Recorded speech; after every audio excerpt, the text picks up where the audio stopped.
From the Greeks to the Romans, from the Ottomans to seafaring nations of Western Europe, Europeans have exploited, imposed, and appropriated cultures and communities to build their empires. What do we know about these histories? Who holds the narrative? What stories need to be told? What has been the impact on the people and the planet? What does this mean for life in Cyprus? Contested Desires Constructive Dialogues is a Creative Europe-funded international cultural conversation between artists, communities, and the museums and archives that shape our colonial narratives. It is supported by the Creative Europe programme of the European Union, the Cyprus Deputy Ministry of Culture, and Larnaca 2030 European Capital of Culture candidate city. This podcast was produced by D6EU. How do you connect colonial legacies in Cyprus with current environmental and cultural issues through your curatorial practice? This is a place that has always been colonized, so it's even difficult to distinguish what is colonial legacy and what is not. Usually in Europe we define colonialism with respect to the big empires, but here colonialism goes back to antiquity. Cyprus has always been colonized by the Egyptians, by the Romans, by the Phoenicians, and then by the Franks, by the Venetians, by the Ottomans, to end up to the British. So it's to begin with, it's very difficult to distinguish. So I wanted to talk to you a little bit about your work and how this coming together of D6EU and Contested Desires today, how it all ties together when we're reimagining our collective colonial history on this island of ours. So.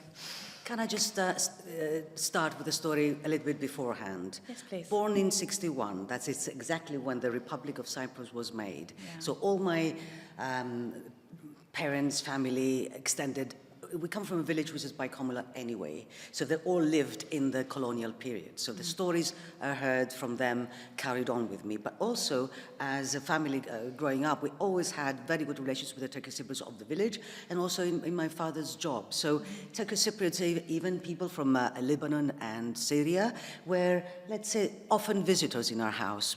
So this multi-communality, and Cyprus, for all the neighbors around, was very much part of our family, and it wasn't something strange. On the contrary, it was something normal. After I came back from my studies, I got involved with the Women Walk Home movement. At the time, Cyprus was still divided without any way of crossing or going back to your lands for so many years.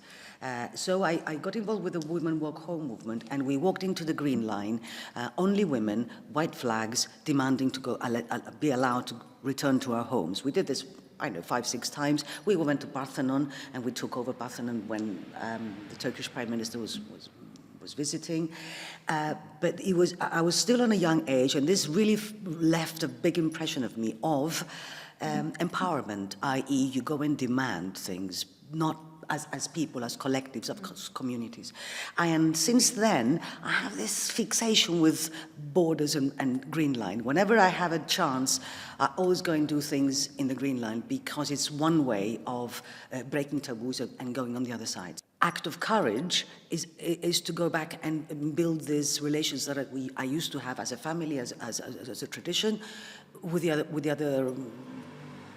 other people on this island. So I immediately started forming relations with Turkish Cypriot artists and cultural professionals. So now recently, with D6EU, I had the pleasure with inviting also foreign people. I had Julie and Anaïs, French, they live here, and we have Alessandro Vicentelli, who curated we brought him from Greece. Yes.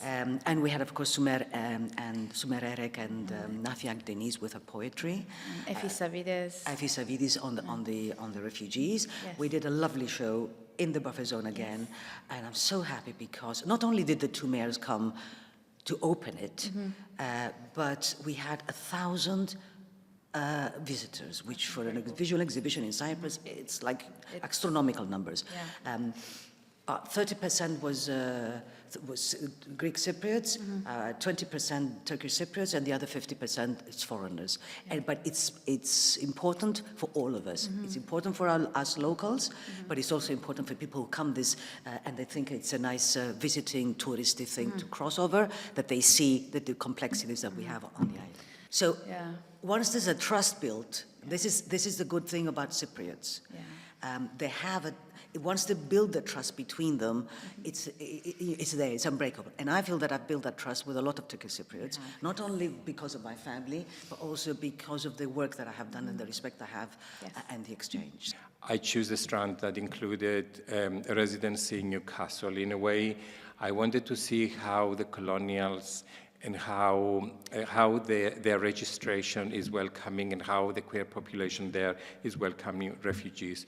And in a way, I choose this because we also, as colonial heritage, we have this sense of inferiority towards anything British. So it's something that is inherited. So I wanted to see how they act and how they do better than us in a way. So going there, I had a very interesting residency where I had the support of the group of D6. It was amazing. Concerning the colonial heritage of Cyprus, there was this law introduced by the British authority on homosexuality that was penalizing homosexuality since I don't remember, 70-something. And it took more than 100 years to be taken down. And this law has contributed a lot in the understanding and shaping of masculinities in Cyprus, along, of course, with the huge influence that religion had, and also the very, very, very excessive way of thinking of nationalism. So all these things contributed in homophobia and practices of hiding sexuality on behalf of talking about homosexuals. So this understanding of masculinities has shaped the life of Cypriot queer population. She was devastated.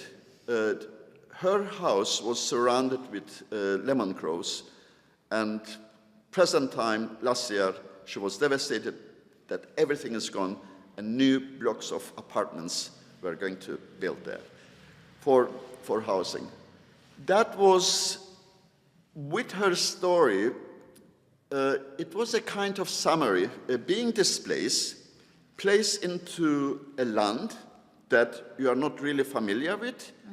You don't know the way of practice, and due to the politics and due to many other factors, you become one of the reasons of distraction. And she was very devastated, and she was saying, oh, me as an old lady, an uneducated person, I knew that this was coming. Why these the official people, why these experts, ministers, couldn't see that? Maybe they have, but they had other intention. Unfortunately, the meaning of home or meaning of house has changed in multiple ways. We became more displaced, either due to wars or due to conflicts and due to economical reasons and so on and so. We lost our roots in a way. And also, due to also capitalism and neoliberal policies, the meaning of having a home has changed.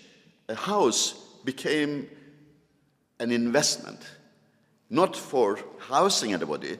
And this shift reflected very much in Cyprus. Having a lemon groves, it's not profitable. And it is about reclaiming ownership.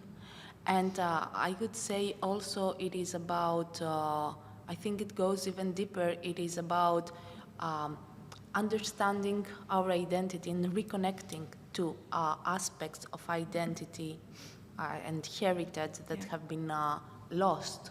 But on the other hand, if we focus on the most recent history of colonialism, the British period, again, the impacts are so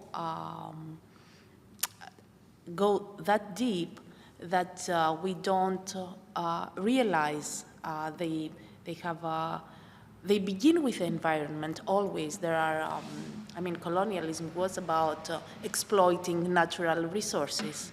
To focus our attention to how we relate to the environment in view of the current crisis we're facing, both environmental and climate, biodiversity, what have you.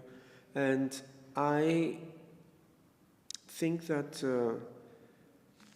participation, which involves many aspects of the human condition, is a key word in this, and this is why it exists in the subtitle. In order to move forward in a sustainable way, societies must be well informed and educated about what is at stake for their future and the future of their land, in order to collectively develop a plausible scenario for their future. In other words, to come up with a collective imaginary for what they want their place to be and what their own place in the world could become, always keeping in mind that we need to understand the potentials that every place and every society has, but also the limits that it has to adhere. And I think this is a general rule without exceptions. And we have seen what happens in cases that limits are exceeded. It leads to degradation, sometimes collapse. And today things are unfortunately a lot worse than they were in the history of mankind, because we have really exceeded many limits, and we are seeing the impact already of this. Yeah, it makes me think of how humans, with human problems and concerns and political stuff, and have, separated ourselves from the nature. Yeah. Actually the term nature is like something, it's a cultural construction. Actually we belong to the nature. We are at one with nature. Yeah. Yeah, actually there is a song in Basque. I would like to point out maybe just a phrasation, which is very accurate for this topic. In Basque is nork bereizi zituen kultura, lurra, sua eta ura, gizakion arteko loturak ere ez aldira natura, which means who did separate culture, water, earth and fire. The connections between humans, aren't they also part of the nature?